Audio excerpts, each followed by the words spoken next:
Hello there, nice to be back for Friday, and I want to start with a film that'll give us a good chuckle across the weekend. As the weather cools down, tell you what, we're reaching more and more for the big and the small screen, eh?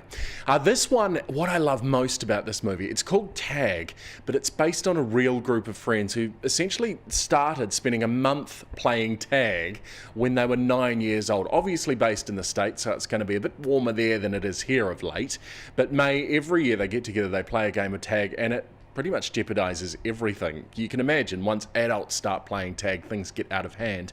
But the movie centers around the game that's in the lead up to the wedding of the only undefeated player. And featured in this film too, and those of us who are Mad Men fan will go, oh my God, it's Don Draper.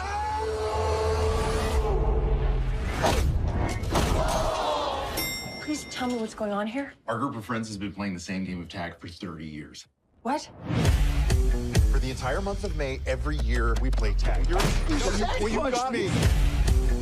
You never know when someone's gonna pop up. Congratulations, buddy. You're in. Doing great, Anna. Our buddy Jerry is the best that ever played, and now he wants to retire. Never been tagged. Just saying. So who's it? You can't touch this. This is the year we get Jerry. You can't touch this. Synchronize your watches. I don't know how to do that. I don't wear a watch. Time is a construct. So that is called Tag. It's on at the movies this weekend, and good for a bit of a chuckle if you're looking for that sort of thing.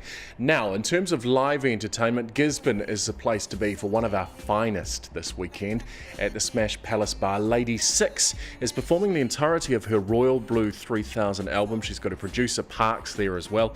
Also, DJ Dylan C is going to be there. It sounds like a brilliant night if you're looking for that sort of soul, R&B, hip-hop thing, and we know Lady Six does it so well. This is what you're in for.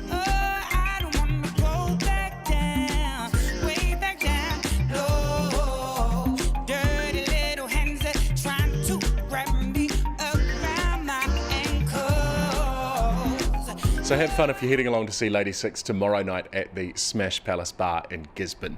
Now, on tomorrow night also, down in Christchurch, the Court Theatre have got another fabulous play on. This one's called The Biggest. And much like Tag, actually, it's a group of friends who are up to some antics. Their mate, played by Mark Hadlow, gets himself into a bit of an accident, writes off his car, writes off his boat, ends up in a wheelchair. Now, I got to sneak into the rehearsal room. What basically is happening is they get together to try and win their mate a boat. The thing is, he's really the only one that knows how to do any decent fishing. He's in the wheelchair, and I can tell you there is nothing funnier than Mark Hadlow traipsing around a stage angry in a wheelchair. So, as I say, snuck into the rehearsal and caught up with the director Ross to hear more about it. When you're directing a comedy, you want to work out what the comedy motives are. Now, he's temporarily in a wheelchair and he's not used to that, and of course he is the guy which is the most adept at fishing. But what Jamie McCaskill brilliantly has done is he's put the most adept guy in a wheelchair, and of course that guy has a lot of frustration. That character has a lot of frustration of dealing with the situation he's in, and that powers a lot of the play. That is The Biggest. It's on from tomorrow night at the Court Theatre. Going to be very, very funny. A bit of potty mouth at times, but that shouldn't stop you from going along. And the Pacific Dance Festival is on across the weekend, tonight, tomorrow night, with their performance of Goodbye Norton. It's been running all week. It's heading into next week too, actually, and it'd be well worth just having a wee Google to see what the performances are. That's entertainment for this week, but as always, looking forward to seeing you back again next Friday here on The Cafe.